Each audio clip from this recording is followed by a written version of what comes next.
Hello, I'm the Gaming Druid, and welcome to an episode of Video Game Hermeneutics, where we take a deep look into some of our favorite games and try to examine their themes, their context, and what the games are really about. This is my first video like this, so I would love some feedback. I hope you enjoy it. Also, there's going to be a lot of spoilers, so heads up. Sometimes we see two ideas that seem so distinct from each other that they appear to be in complete and total opposition. For example, darkness necessitates the absence of light, while conversely, light necessitates the absence of darkness. It appears that these two cannot coexist within the same plane. However, while these two seem to be in strong opposition to each other, what if this divide is artificial? What if, while seemingly in opposition to each other, the two ideas are so interconnected that the existence of one is entirely dependent upon the other? I believe that this metaphor describes the major themes of Chrono Trigger perfectly. Within this intricately woven time travel narrative, there exists two ideas that seem to be in complete and total opposition. On the one hand, there's the idea that the future cannot be changed, that no matter how hard you may try, and no matter the grandeur of your dreams, there are some things about history that simply cannot be changed. On the other hand, there's the idea that maybe history can be changed. Maybe your dreams do matter, and if you believe in them, you can change the course of history. Are these two ideas in opposition to each other? It certainly seems so at first glance, but what if this isn't the case? What if, rather than being in total opposition to each other, the reality of one is entirely dependent upon the other? This is the main theme of Chrono Trigger. The only way to change the future is to accept that there are some things that you cannot change. As we look at this work's context, interpretation, and application, we will see this main theme organically be brought forth. In 1995, Chrono Trigger was released at the near peak of Squaresoft's career. While Square certainly struggled to maintain an audience prior to the release of the original Final Fantasy, this game and its corresponding sequels single-handedly saved the fate of the company and solidified them as a JRPG powerhouse. But while the first three Famicom works were definitely a success, the latter two entries in this trilogy struggled to differentiate themselves from Final Fantasy's primary competitor series, Dragon Quest. The original Final Fantasy stood out by having an intricate class system, but this was soon outmatched by the complexity of Dragon Quest III's job system when that game released just a few months later. In 1991, however, with the release of Final Fantasy IV, Square finally succeeded in establishing the series as being truly distinct from Dragon Quest. This came with the addition of what is known as the Active Time Battle System, or the ATB for short. Rather than simply taking static turns at the cessation of an enemy phase, players were now encouraged to decide their actions faster, as each character is given an ATB meter, and when this meter is filled up entirely, the character can then choose an action. If the player remains indecisive for too long, however, the enemy will have built up their own implied ATB meter, at which point the enemy will attack and subsequently punish the player for not acting more quickly. The ATB system was included in both subsequent Super Famicom games, Final Fantasy V and Final Fantasy VI. However, these three Super Famicom games do not represent the only three Square games to contain the ATB on the system. A fourth was eventually released. And this game is none other than the titular Chrono Trigger. The decision to include the ATB system in this game was an interesting one, as the system previously served as a means of establishing a true identity for Final Fantasy.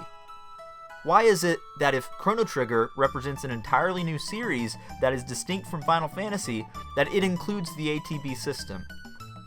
This is because Square decided that, in order to successfully create a quality product that differentiated itself from Final Fantasy, they had to accept that it would be ineffective for them to not include the already established ATB system. The system had been a success for the three prior games on the console, and Square saw an opportunity to change the player's perception of the game as being distinct from the Final Fantasy series, not by exchanging the system for another one, but by refining and perfecting the system. In other words, in order to change the game, they had to accept what they shouldn't change. Without this similarity to Final Fantasy, Chrono Trigger could never have truly been distinct from Final Fantasy. Once again, these ideas that seem to be at odds with each other actually have a dependent relationship, and without one idea, the other cannot exist.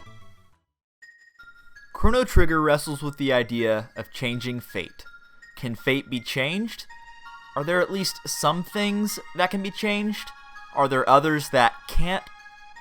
These questions are some of the many that are addressed and consequently answered through the game. One way in which this is seen is through the structure of the game itself. The game is divided into two main sections. The first section lasts from the beginning and ends with the death of Chrono, and the second begins with the optional quests and ends with the defeat of Lavos. The first half of the game is entirely linear, and while the party attempts to change fate, they fail in doing so throughout the entirety of this section. The capstone moment of this section of the game is the trial. At this point of the narrative, the game literally tricks the player into thinking that their choices matter. Depending on the player's actions at the Millennial Fair, the jury will be swayed one way or the other. What the player fails to realize at first, however, is that no matter what actions he took at the fair, and no matter how he answers the questions that he is asked at the trial, the result will always be the same.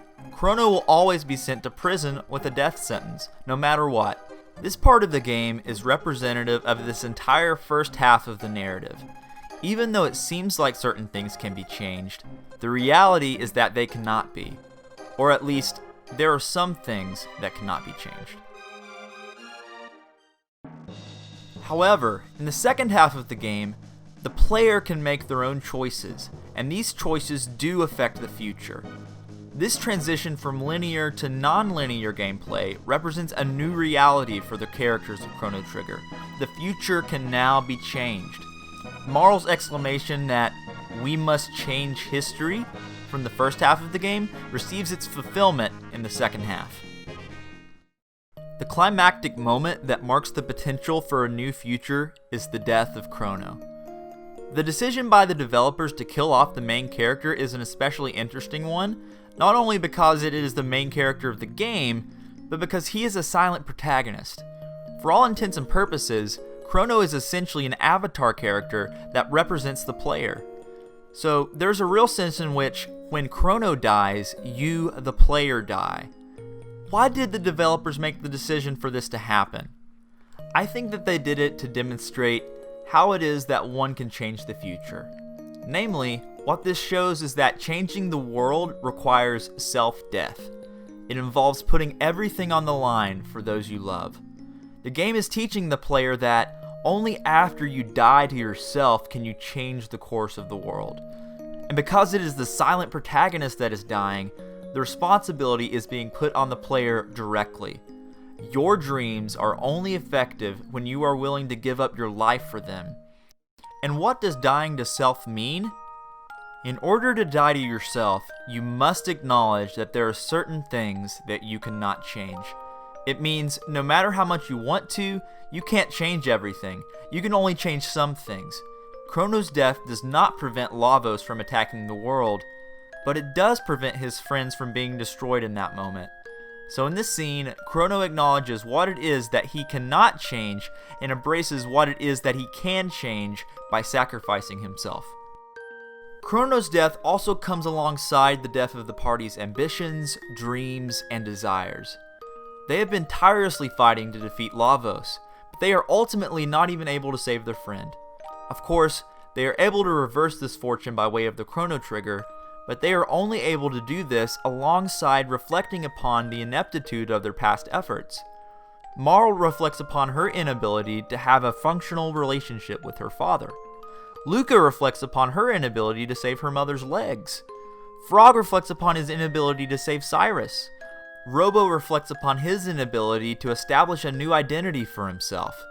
The party realizes that, as items of the past, there is nothing that they can do to change these outcomes. In the past, at least. They realize that they cannot change the past, but that there are certain things that they can change about the future. While Cyrus can't bring his friend back, he can honor his death by confronting the ghost of his past regret. While Marl can't change the lack of a relationship with her father that she has had in the past, she can have a better relationship with him in the future. While Robo can't rekindle the friendship that came along with his former identity, he can tread new water and make new friends. And Luca? Well, she's given the rare opportunity to actually change the past. There are some things that you can't change, but apparently there are others that you can, as it is with life. It is these newfound realizations amongst the party that gives them the strength to bring Chrono back, and to consequently fight for a better future. Another aspect of changing what you can by acknowledging what you can't is emphasized by the theme of friendship as it is demonstrated amongst the party members. Friendship is a very strong theme in Chrono Trigger, and while this is also a strong theme for many other JRPGs, Chrono Trigger goes above and beyond by not only pointing towards the power of friendship in its narrative, but in the game mechanics as well. Dual and triple text beautifully represent the growing friendship between the characters. Characters only gain access to these moves if they are one of the 3 traveling members of the party and accumulate enough consecutive tech points amongst each other. Dual texts demonstrate the strength of a 2-fold bond, and triple texts reveal the even greater strength of 3-fold bonds. In order to better demonstrate this, let's examine the character of Magus. He is easily one of the best party members of the game, as his magic variety and power are unmatched. But you know something that Magus doesn't have access to? Traditionally acquired double and triple techs. The reason that Magus cannot access these is that he doesn't have a friendship amongst the party members. He killed Cyrus, and this action cannot be undone. When fighting Lavos at the end of the game, Robo lists his friends, but he does not include Magus on that list. Similarly, in the vanilla ending of the game, Magus leaves without answering Luca's question, and without saying goodbye in any sense of the word. Magus joins the party, optionally I might add, simply to destroy Lavos. He has no intentions of developing any sort of relationship with the characters. And while he does have access to a few triple techs, these are item based, rather than based on tech points. And these moves seem to be less based on friendship, and more so based on the item at hand. Because there are certain things that the party cannot change, they embrace the things that they can change by means of friendship. Certainly, some of their aspirations are lost causes, but what they do have is each other, and it is with the strength of friendship that they can push through and make an impact in the world at large.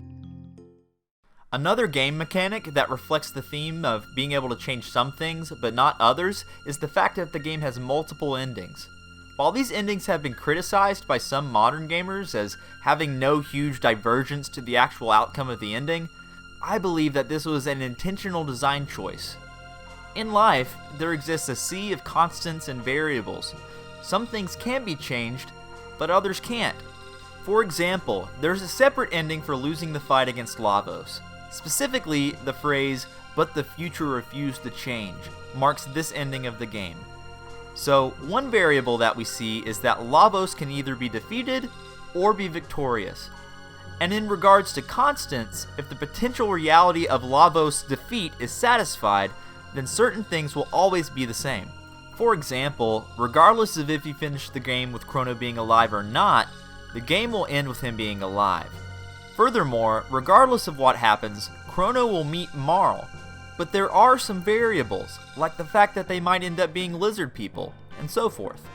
These endings really reinforce the idea that in life, there are some things that you can change and others that you can't. And in order to successfully make an impact in the world, you have to accept what you cannot change in order to change what you can. A game's themes and messages do not exist in isolation. What I mean is that themes are never truly thematic if they cannot be lived out in one's own life. Game developers don't just want their customers to have fun, they want them to embrace the themes that are taught in their games. With this in mind, how is it that one can live out the themes mentioned in Chrono Trigger? First, the game encourages the player to dream big. A life without goals and aspirations is a meaningless one that will be lost within the shuffle of time. It is for this reason that one should live life to their fullest by embracing their dreams. And not only that, one should even be willing to die for what it is that they believe in. Dying for what you believe in requires self-death. And trust me, self-death is hard. It requires putting others before yourself, and means that sometimes you don't get what you want. Sometimes someone else's dreams are more important than your own. Sometimes you have to put the video game down so that you can invest in the life of another. This leads us to the second major application, embracing friendships. You can't change everything, but you can change some things, and these few things that you can change can only be effectively done through the means of friendship. So stop worrying about the things that you can't change and start focusing on your friendships, because without friendship, your goals can never truly be accomplished. Changing what you can is possible only by not trying to change the things that you can't. We would do ourselves well to carry with us this theme that has so beautifully been represented in Chrono Trigger, and to embrace it with every aspect of our lives. So here's to you, Chrono Trigger, and here's to changing the world. I would like to give a huge shout out to all of my subs on Twitch. You make this content possible, and I'm incredibly excited about venturing into the future with more videos like this. So if you like the content, go ahead and subscribe here on YouTube, subscribe on Twitch, and you can catch me streaming the games that I'm working on for these video reviews over on Twitch. Currently, I stream on Tuesdays and Thursdays starting around 12:15 a.m. Eastern Standard Time. I'll see you there.